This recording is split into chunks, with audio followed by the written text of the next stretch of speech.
Hello అండి. Welcome to మావి చిగురు స్టోరీస్. ఈరోజు కథ కలహపాకం. ఈ కథ మొదలుపెట్టే ముందు ఈ ఛానల్ని కొత్తగా చూసేవారు, ఇంతవరకు సబ్స్క్రైబ్ చేయని వారు తప్పకుండా సబ్స్క్రైబ్ చేసి సపోర్ట్ చేయండి. ఈ కథ పూర్తిగా చూసి మీకు ఎలా అనిపించింది కామెంట్ చేయండి. ఇక కథ మొదలు పెడదాం.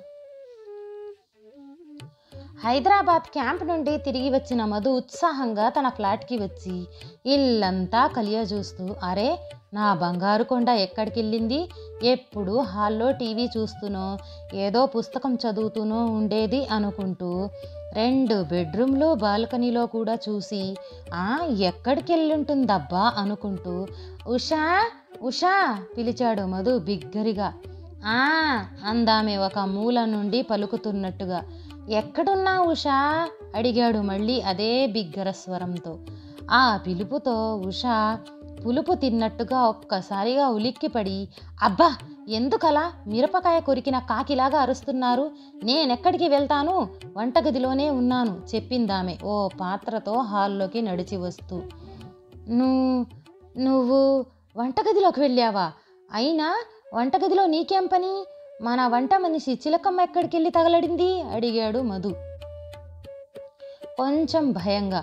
ఆ మాటలకి ఉష కాస్తంత కోపంగా, అంటే ఏమిటి మీ ఉద్దేశం? నాకు వంట రాదు అనేగా అర్థం? నేను ఏం కావాలని వెళ్ళలేదు, వంట మనిషి ఊరెళ్ళింది, మీరు 2 రోజుల తర్వాత క్యాంప్ నుండి వస్తున్నారు కదా అని ఏదో నా చేత్తో ఇంటి వంట తినిపిద్దామని కూరగాయల బిర్యానీ పొద్దుటి నుంచి విశ్రాంతి లేకుండా శ్రమపడి మరీ చేశానండి చెప్పిందామె. మధు ఉషలకి పెళ్ళై దగ్గర 7 ఏడాది కావస్తుంది.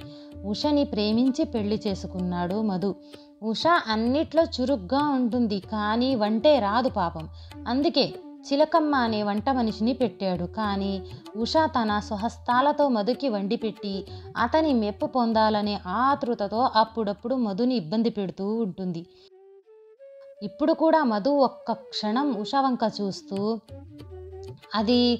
అది మరి అరే ఈ పూటకి నేను బయట తినేసి వచ్చానులే, పోన్లే ఈ పూటకి బిర్యానీ నువ్వే తినేసి బంగారం చెప్పాడు మధు కొంచెం తడబాటి స్వరంతో. అర్థమయ్యింది, మీరు నేను చేసిన ఈ బిర్యానీ తినాల్సి వస్తుందని భయపడి నాతో అబద్ధం ఆడుతున్నారు కదూ, మీ ఆరోగ్యానికి నాది హామీ, తినండి అంది గారం పోతూ. వద్దు, ఇలాంటి తీయటి కబుర్లు చెప్పి నన్ను మొహమాట పెట్టి బలవంతం చెయ్యకు. ఇలాగే పోయిన వారం కూడా నువ్వు చేసిన ఆ దిక్కుమాలిన వంటకం కొబ్బరికోవా కబాబ్ తిని అజీర్తి పాలయ్యాను. ఆ దెబ్బకి 2 రోజులు డాక్టర్ల చుట్టూ తిరిగి 4 రోజులు మందులు వాడితే గానీ అది తగ్గలేదు. అదే మాత్రమేనా, వారం క్రిందట కూడా ఇట్లాగే టీవీ ఛానల్లో చూసి చేసిన విచిత్ర వంట, వెల్లుల్లి విసనకర్ర అనే కర్రీని కొంచెం తిన్నానో లేదో ఏదో కడుపులో మంట పెట్టినట్టు ఒళ్ళంతా ఒకటే మంటలు, సెగలు, పొగలు, కడుపులో పేగులు నూడుల్స్లా మాడిపోతాయేమోనంత భయం వేసిందంటే నమ్ము. ఇంతవరకు ఎందుకు, పోయిన సండే కూడా ఎప్పటిలాగానే చిలకమ్మని చికెన్ కర్రీ చేయమని పురమాయిస్తే ఆ రోజు మన పెళ్లి రోజు అది ఇది అని చెప్పి ఏదో చైనీస్ వంటని కొంచెం మార్చి చికెన్ చింగ్ చేసావు. ఆ కర్రీ చూడటానికి బాగానే ఉంది, కానీ నములుతుంటే బబుల్ గమ్ బాబాయిలా అయిపోయి ముందు 3 పళ్ళు కదిలిపోయాయి. కొంతసేపు ఊపిరి పీల్చుకోవటానికి ఆగి, అమ్మా అంతెందుకు, నేను హైదరాబాద్ క్యాంప్కి వెళ్లే ముందు కూడా నీ పుట్టినరోజు అని నువ్వెంతో ఇష్టపడి కష్టపడి నా కోసమే చేశానని బ్రతిమలాడి బామాలి తినిపించాలనుకున్నావు ఆ ముంజికాయ ములక్కాడ అనే వంటకాన్ని. వాసన చూస్తూనే 2 వాంతులు చేసుకున్నాను కనుక ఇక రిస్క్ చేయటం నా వల్ల కాదు బంగారం, వదిలేయి ప్లీజ్ చెప్పాడు మధు ఉష గడ్డం పట్టుకుని బ్రతిమలాడుతూ. ఈ బిర్యానీ అలా కాదండి, ఆచి తూచి చేశాను, అసలు ఇది రుచి చూస్తే మిమ్మల్ని మీరే మర్చిపోతారు చెప్పిందామె. అమ్మో అంటే కొంపదీసి గజిని అయిపోతానంటావా, కర్మ అడిగాడు భయంగా ఉష వంక చూస్తూను. అబ్బా మీకెప్పుడు వేళాపాళ లేని వేళాకోళమే, నేనంటోంది ఇది తిన్నాక ఆ రుచిలో మిమ్మల్ని మీరే మైమరిచిపోతారు అని అర్థం చెప్పిందామె ఆ బిర్యానీని అతనిని వడ్డిస్తూ. ఓహో అలా అన్నావా, అయితే మొత్తానికి ఇప్పుడు తినటం తప్పదన్నమాట అంటూ హాట్గా ఉన్న బిర్యానీ చెంచాతో భయంగా తినబోతూ ఉండగా ఎవరో వచ్చి, సార్ అని పిలిచారు గుమ్మం దగ్గర నుండి. దాంతో బతికాండ్రా దేవుడా అని మనసులో అనుకొని గుమ్మం వైపు చూశాడు. పొట్టిగా పొట్టతో చిరునవ్వు నవ్వుతూ, సార్ వాచ్మెన్ డబ్బులు అడుగుతున్నాడు చెప్పాడు అపార్ట్మెంట్ మెయింటెనెన్స్ సెక్రటరీ సుబ్బారావు. డబ్బులా? అదెప్పుడు నెల 1వ తారీఖున కదా మనమందరం ఇచ్చేది, మరి ఇప్పుడెందుకు అడిగాడు ఆశ్చర్యం చూస్తూ. ఇది అతని నెల జీతం కోసం కాదు సార్, అతని హాస్పిటల్కి మందులకి అయిన ఖర్చు కోసమంట. అది మిమ్మల్నే అడగమని పంపించాడు చెప్పాడు ఆయన. నన్నే అడగమని పంపించాడా? ఎందుకట? అయినా వాడు హాస్పిటల్కి వెళ్తే నేను డబ్బులు ఎందుకు ఇస్తాను అడిగాడు మధు శుద్ధ సందేహంగా. అది మరి వాడు హాస్పిటల్కి వెళ్ళటానికి కారణం అమ్మగారేనండి, అందుకే అంటూ నసిగాడు అతను. ఆ మాటలు విన్న మధు కోపంగా ఉష వంక బిర్యానీ వంక మార్చి మార్చి చూస్తూ, ఓసిని నీ వంటలపై గల ఆసక్తిని పంట కాలువల్లో కలప. అయినా నువ్వు ఏ వంట చేసినా నేనే స్వయంగా తిని దాని గుణగణాలు లోటుపాట్లు చెప్తున్నా కదా. ఏదో నేను 2 రోజులు ఇంట్లో లేనని చెప్పి వంట ప్రయోగానికి ఆ వాచ్మెన్ని బలి చేస్తావా? అది కాదు మధు అని ఏదో చెప్పబోయిందామె. వద్దు, నాకింకేం చెప్పొద్దు. పోయిన నెల కూడా ఇలానే ఏదో కోపంలో నీ వంట తిననన్నానని దాన్ని తీసుకువెళ్ళి పక్కింటి గారి పిన్నికిచ్చావు. దాంతో నాకు 20,000 వదిలిపోయింది చెప్పాడు మధు దీనంగా. అంటే ఆమె మన ఉషమ్మ గారి వంట తినే అంత అస్వస్థ బారిన పడ్డారన్నమాట అడిగాడు సెక్రటరీ సుబ్బారావు ప్రశ్నార్థకంగా. తిన్నందువల్ల కాదయ్యా, ఆవిడికి ఆ పలహారం నచ్చక ఆవిడ పెంచుకునే కుక్కకి పెట్టిందట.